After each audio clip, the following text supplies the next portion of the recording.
Hello all, welcome to Finology Tamil. பணத்தை save பண்ணுறது எவ்வளோ முக்கியமோ அதை விட முக்கியம் சேமித்த பணத்தை கரெக்டாக இன்வெஸ்ட் பண்ணுறது. இன்வெஸ்ட் பண்ணுறது அப்படின்னு பார்த்தீங்கன்னா நிறையா இருக்குது. ஷேர் மார்க்கெட்டில் ஸ்டாக்ஸ் வாங்கலாம், அதாவது பாண்ட்ஸ் நிறையா வாங்கலாம், அல்லது மியூச்சுவல் ஃபண்டில் இன்வெஸ்ட் பண்ணலாம். இந்த மாதிரி நிறைய வாஸ்ட்டாக இருக்குது. ஸோ நீங்கள் வந்து ஒரு பிகினராக இருந்தீங்கன்னா உங்களோட இன்வெஸ்ட்மெண்ட் ஜேர்னியை ஃபஸ்ட்டு இப்போ தான் ஸ்டார்ட் பண்ணுறீங்க அப்படின்னா உங்களுக்கு ஆப்டானது தான் வந்து மியூச்சுவல் ஃபண்ட். அந்த மாதிரி இன்றைக்கி நம்ம பார்க்கக்கூடிய மியூச்சுவல் ஃபண்ட் அப்படின்னு பார்த்தீங்கன்னா வந்து Motilal Oswal large and mid cap ஃபண்டை பற்றி தான் பார்க்க போகிறோம்.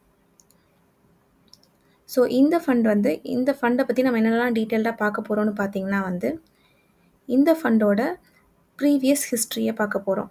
என்னென்ன மாதிரி பெர்ஃபார்ம் பண்ணியிருக்கு, லாஸ்ட் 1 இயரில் எப்படி பெர்ஃபார்ம் பண்ணியிருக்கு, லாஸ்ட் 2-3 இயர்ஸில் எப்படி பெர்ஃபார்ம் பண்ணியிருக்குன்ற பெர்ஃபார்மன்ஸை பார்த்துட்டு, அண்ட் இதில் நம்ம வந்து இன்வெஸ்ட் பண்ணியிருந்தால் எப்படிப்பட்ட ரிட்டர்ன்ஸ் நமக்கு எக்ஸ்பெக்ட் பண்ணியிருக்கலாம் அப்படின்றத பற்றி பார்த்துட்டு, அண்ட் இதோட ஹோல்டிங்ஸ்லாம் எப்படி இருக்குது, அண்ட் இவங்களோட செக்டார் வைஸ் எப்படியெல்லாம் அலோகேட் பண்ணி இவங்க வாங்கியிருக்காங்க, அது மட்டும் இல்லாமல் ஃபியூ டெக்னிக்கல் டேர்ம்ஸ், அது மட்டும் இல்லாமல் மினிமமாக நீங்கள் எவ்வளோ இன்வெஸ்ட் பண்ணணும் அப்படின்றத பற்றியும், அண்ட் ரொம்ப இம்பார்ட்டண்ட்டாக எக்ஸ்பென்ஸ் ரேஷியோ இவங்ககிட்ட எவ்வளோ இருக்குது, எக்ஸிட் லோடு எவ்வளோ இருக்குது, டேக்ஸ்லாம் இதில் எவ்வளோ கொடுக்க வேண்டியது இருக்குது அப்படின்றத பற்றி டீட்டெயில்டாக பார்க்க போகிறோம்.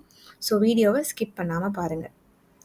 So Motilal Oswal large and mid cap fund. So இந்த ஃபண்டை பொறுத்த வரைக்கும் இது equity based mutual fund.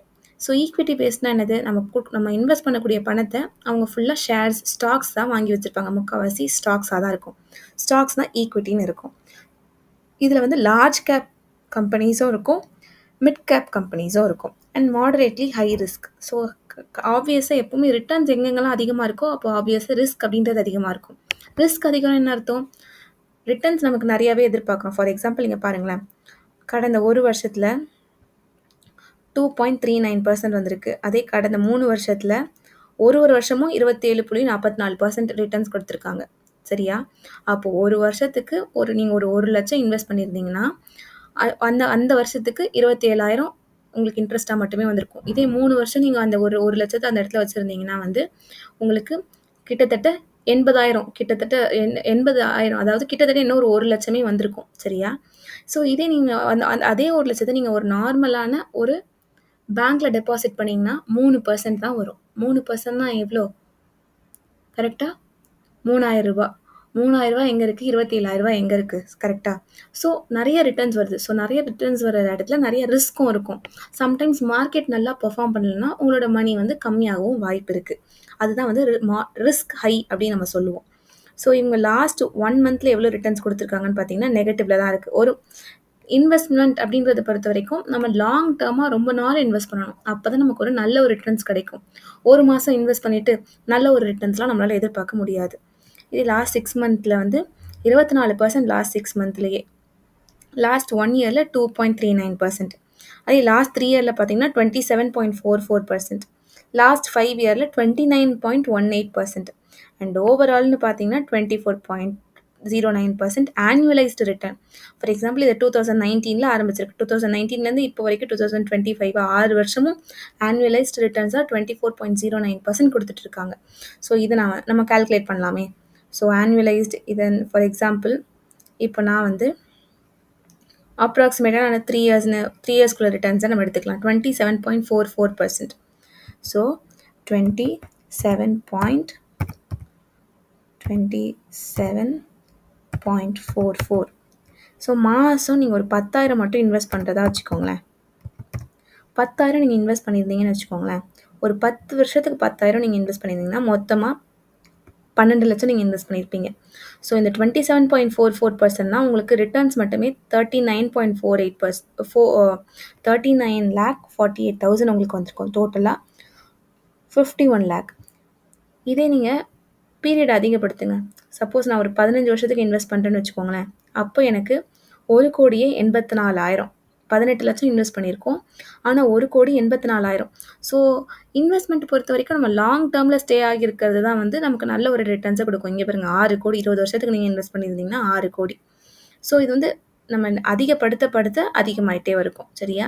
So நீங்கள் எப்போவுமே ஒரு 15 இயர்ஸ் ப்ரையராகவே, ஒரு 10 இயர்ஸ் ப்ரையராகவே உங்களோட நீடை பொறுத்து நீங்கள் முன்னாடியே உங்களோட இன்வெஸ்ட்மெண்ட் ஜர்னியை ஸ்டார்ட் பண்ணுறது ரொம்ப நல்லது.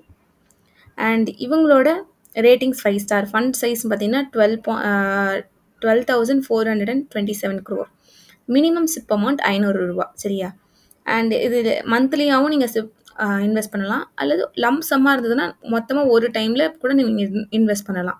மாதம்லாம் இன்வெஸ்ட் பண்ண முடியாது. என்கிட்ட வந்து என்கிட்ட ஒரு ரிட்டையர்மெண்ட் பணம் வந்திருக்கு, ஒரு 1 லட்சம் 2 லட்சம் வந்திருக்கு. ஸோ ஒரே ஒரேடியாக இன்வெஸ்ட் பண்ண போகிறனாலும் நீங்கள் அப்படியும் இன்வெஸ்ட் பண்ணலாம். இவங்களோட ஹோல்டிங்ஸ்னு பார்த்தீங்கன்னா இதுதான் இவங்களோட ஹோல்டிங். இந்த மாதிரி ஸ்டாக்ஸ்லாம் வாங்கியிருக்கேன்றதை டீட்டெயிலாக அவங்க கொடுத்துருப்பாங்க. ஸோ அது என்னென்ன செக்டாரில் இருக்குன்றதோ டீட்டெயிலாக கொடுத்துருப்பாங்க. ஸோ டோட்டலாக இவங்க 34 ஸ்டாக்ஸ் ஹோல்ட் பண்ணிட்டு இருக்காங்க. அண்ட் இது ஈக்விட்டி பேஸ்ட் அப்படின்றதுனால 99.2% வந்து இவங்க ஈக்விட்டியில் தான் வந்து இவங்க இன்வெஸ்ட் பண்ணியிருக்காங்க. மீதுக்கு 0.8% தான் கேஷ். அதுக்கு கேஷ் வந்து மார்க்கெட் டவுன் ஆகிற டைமில் அதை கொண்டு வந்து இன்வெஸ்ட் பண்ணுவாங்க. அண்ட் செக்டர் வைஸ் ரொம்ப டைவர்சிஃபைடாகவே இருக்குது. ஆனால் ரொம்ப மெஜாரிட்டி அவங்க எதில் இன்வெஸ்ட் பண்ணியிருக்காங்கன்னு பார்த்தீங்கன்னா இண்டஸ்ட்ரீஸில் 26.5%. மற்ற எல்லாத்துலேயும் ஈக்குவலாக தான் பண்ணியிருக்காங்க. Financial, consumer, technology, energy, materials, diversified, real estate, health கேர்னு சொல்லிட்டு எல்லாத்துலேயுமே ஈக்குவலாக பண்ணியிருக்காங்க. இந்த ரேஷியோஸ் அப்படின்றது மியூச்சுவல் ஃபண்ட் ஆகட்டும், ஸ்டாக்ஸ் ஆகட்டும் ரொம்ப ரொம்ப இம்பார்ட்டண்ட். ஸோ மியூச்சுவல் இந்த இதை பொறுத்த வரைக்கும் டாப் 5ல எவ்வளோ பர்சன்டேஜ், டாப் 20ல இவங்க எவ்வளோ பர்சன்டேஜில் இருக்காங்க, பிஇ ரேஷியோனா எவ்வளோக்குள்ளே இருக்கணும், பிபி ரேஷியோ எவ்வளோக்குள்ளே இருக்கணும், இதெல்லாம் technical terms. Alpha ratio, beta ratio, Sharpe ratio, Sortino ரேஷியோலாம். ஸோ ஒரு நல்ல ஒரு மியூச்சுவல் ஃபண்டுனா ஆல்ஃபா ரேஷியோ இதுலேருந்து இது இவ்வளோ தூரம் இருக்கணும், பீட்டா ரேஷியோ இந்த ரேஞ்சிலேருந்து இந்த ரேஞ்ச் வரைக்கும் இருக்கணும்னு சொல்லிட்டு ஒரு தியரியே இருக்குது. ஸோ அதை கூட தனியாக ஒரு வீடியோ நான் போட்டிருக்கேன், மறக்காமல் அதையும் நீங்கள் பிளேலிஸ்ட்டில் இருக்கும், மறக்காமல் செக் பண்ணி பார்த்துக்கோங்க. ஸோ பிஇ ரேஷியோன்னு பார்த்தீங்கன்னா 20க்கு மேலே இருந்தாலே ஒரு நல்ல ஒரு ஸ்டாக் அப்படின்னு சொல்லலாம், நல்ல ஒரு மியூச்சுவல் ஃபண்டுன்னு சொல்லலாம். ஸோ இங்கே 58 இருக்குது. ஸோ அப்போ ஆப்வியஸாக நல்லதாக தான் இருக்கும். ஸோ அந்த மாதிரி நீங்கள் ஒன்றுத்தையும் சூஸ் பண்ணச்சில பார்த்து டெக்னிக்கல் டேர்ம்ஸ்லாம் அண்டர்ஸ்டாண்ட் பண்ணி சூஸ் பண்ணணும் ஒரு மியூச்சுவல் ஃபண்டில் இன்வால்வ் ஆகிறதுக்கு முன்னாடி. ஸோ மினிமம் இன்வெஸ்ட்மெண்ட்டும் 500 தான். செகண்ட் அதுக்கப்புறமா நீங்கள் எப்போவுமே மினிமமாக ஸ்டார்ட் பண்ணுறதுலேருந்து மினிமம் 500, மேக்ஸிமம் எவ்வளோ வேணாலும் இருக்கலாம். இவங்களோட ரிட்டர்ன்ஸ்லாம் காமிச்சிருக்காங்க பாருங்களேன். 2.4%, 27.4% சொல்லிட்டு ஓவரால் என்னெல்லாம் கொடுத்துருக்காங்க. அண்ட் கேட்டகரி வைஸ் இவங்களோட கேட்டகரியில் இருக்கிறதோட கம்பேரும் பண்ணிக்கலாம் நம்ம. அண்ட் பியர் கம்பேரிசன் பார்த்தீங்கன்னா வந்து இவங்க வந்து 5 ஸ்டார் ரேட்டிங்கில் இருக்காங்க. நம்ம இவங்களோட கம்பேர் பண்ணச்சில் இது டாப்பில் தான் இருக்குது. சரியா? மோத்திலால் ஆஸ்வெல் வந்து டாப்பில் தான் இருக்குது. அண்ட் முக்கியமாக the மேஜர் இம்பார்ட்டன்ட் பார்ட்னு பார்த்தீங்கன்னா expense ratio, exit load, tax. Expense ரேஷியோனா என்னது? எக்ஸ்பென்ஸ் ரேஷியோ 0.66% கொடுத்துருங்க. அப்போது ஒரு 1 லட்சம் நீங்கள் உங்களுக்கு வருதுன்னா அந்த 1 லட்சத்தில் 660 ரூபா நீங்கள் வந்து அவங்களுக்கு ஃபீஸாக கொடுத்துடணும். இந்த ஃபண்ட்ஸ் எல்லாம் மேனேஜ் நம்ம இன்வெஸ்ட்மெண்ட்டு தான் பண்ணுறோம் கண்ணை மூடிட்டு. அவங்க தானே கரெக்டான ஸ்டாக்ஸ்லாம் பார்த்து நமக்காக பை பண்ணி வைக்கிறாங்க. ஸோ அவங்களுக்கு ஒரு ஃபீஸ் மாதிரி கொடுக்கறது தான் வந்து இந்த எக்ஸ்பென்ஸ் ரேஷியோன்னு சொல்லுவோம், இன்க்ளூடிங் ஜிஎஸ்டி. எக்ஸிட் லோடு நீங்கள் ஒரு வருஷத்துக்குள்ளே எக்ஸிட் ஆகிட்டிங்கன்னா வந்து உங்களுக்கு வந்து எக்ஸிட் லோடு 1% வந்து அவங்க பிடிச்சிப்பாங்க. And stamp duty as usual 0.005%. டேக்ஸ்னு பார்த்தீங்கன்னா வந்து 1 இயருக்கு முன்னாடியே நீங்கள் எடுத்துட்டிங்கன்னா 20% நீங்கள் டேக்ஸ் கொடுக்கணும். 1 இயருக்கு அப்புறமா வந்து நீங்கள் 1.25 லேக் வரைக்கும் நீங்கள் வந்து ப்ராஃபிட் எடுத்துக்கலாம். அதுக்கு மேலே அதிகமாக ப்ராஃபிட் இருந்ததுன்னா அந்த அமௌண்ட்டுக்கு 12.5% நீங்கள் டேக்ஸ் கட்டணும். அண்ட் இந்த ஃபண்ட் மேனேஜர்ஸோட டீட்டெயில்ஸ் தான் கொடுத்துருக்காங்க. இவங்க தான் இதோட ஃபண்ட் மேனேஜர்ஸ். ஸோ அவங்களோட குவாலிஃபிகேஷன்ஸ் இருக்கும், அவங்களோட எக்ஸ்பீரியன்ஸ் இருக்கும், அவங்க வேறு எந்தெந்த மாதிரி மியூச்சுவல் ஃபண்ட்லாம் இன்வால்வ் ஆகியிருக்காங்க அப்படின்றது டீட்டெயிலாக இருக்கும்.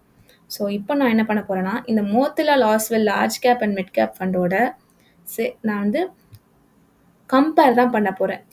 இதுக்கு பேரலாக இருக்கிற இன்னொரு மியூச்சுவல் ஃபண்டு தான் வந்து Bandhan large cap and mid gap. Same இருக்கிறது தான் நம்ம கம்பேர் பண்ணால் தான் நமக்கு கரெக்டாக வரும். ஸோ ரெண்டுமே வந்து ஈக்விட்டி பேஸ்டு தான், ரெண்டுமே லார்ஜ் அண்ட் மிட் கேப் தான், ரெண்டுமே நல்ல ஒரு ரேட்டிங்ஸ் தான் இருக்குது.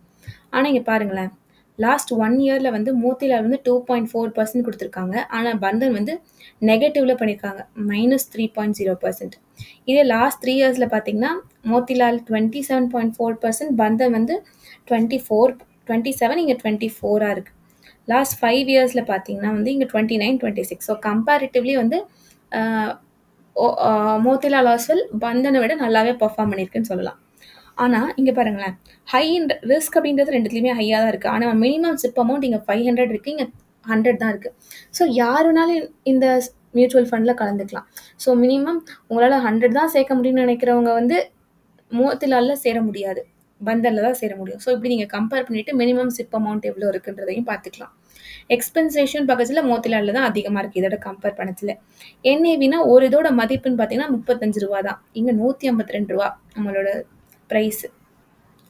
இவங்க எந்த டேட்டில் ஸ்டார்ட் பண்ணியிருக்காங்க, இவங்களோட ஃபண்டு சைஸ் எவ்வளோ, நீங்கள் ஒரு வருஷத்துக்குள்ளே வெளியே வந்துட்டிங்கன்னா அங்கே எவ்வளோ நீங்கள் சார்ஜ் கொடுக்கணும் அப்படின்றத பற்றி டீட்டெயிலாக நம்ம கம்பேரே பண்ணி பார்த்துக்கலாம். 1 இயர், 3 இயர், 5 இயர் ரிட்டர்ன்ஸ்லாம் கொடுத்துருக்காங்க. அண்ட் ஆல்சோ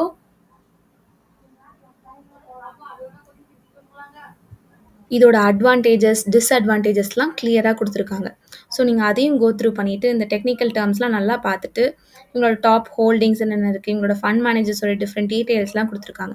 எந்த ஒரு மியூச்சுவல் ஃபண்டையும் நீங்கள் இன்வால்வ் ஆகிறதுக்கு முன்னாடி இந்த ஃபுல் ஸ்டடியை பண்ணிவிட்டு கம்பேர் பண்ணுங்கள். ஸோ இங்கே பாருங்கள், இன்னொரு காலம் வேறு இருக்குது. ஸோ நீங்கள் ஒரு 3 மியூச்சுவல் ஃபண்டை கூட கம்பேர் பண்ணுறது தப்பு இல்லை. கம்பேர் பண்ணி நல்ல ஒரு மியூச்சுவல் ஃபண்டாக செலக்ட் பண்ணி அதில் நீங்கள் இன்வெஸ்ட் பண்ணிங்கன்னா நல்ல ஒரு ரிட்டர்ன்ஸ் நம்ம எதிர்பார்க்கலாம். இது வந்து எந்த ஒரு ப்ரொமோஷனுக்கான வீடியோலாம் இல்லை, just learning things together. So எப்படி ஒரு மியூச்சுவல் ஃபண்டை செலக்ட் பண்ணணும் அப்படின்றதுக்கான ரீசன் தான் இந்த வீடியோ போஸ்ட் பண்ணுறதுக்கான மெயின் ரீசன். ஸோ இதில் உங்களுக்கு ஏதாவது டவுட்ஸ் இருந்தால் மறக்காமல் கமெண்ட் பண்ணுங்கள். அண்ட் ஃபார் மோர் வீடியோஸ் சேனலில் இருக்கிற பிளேலிஸ்ட்டை செக் பண்ணிக்கோங்க. உங்களுக்கு ஏதாவது சஜஷன் இருந்தால் அதையும் வந்து சஜஸ்ட் பண்ணுற டாப்பிக்கை கமெண்ட்டில் சொல்லுங்கள். அண்ட் தேங்க்ஸ் ஃபார் வாட்சிங். மறக்காமல் சேனலை சப்ஸ்கிரைப் பண்ணிவிடுங்க.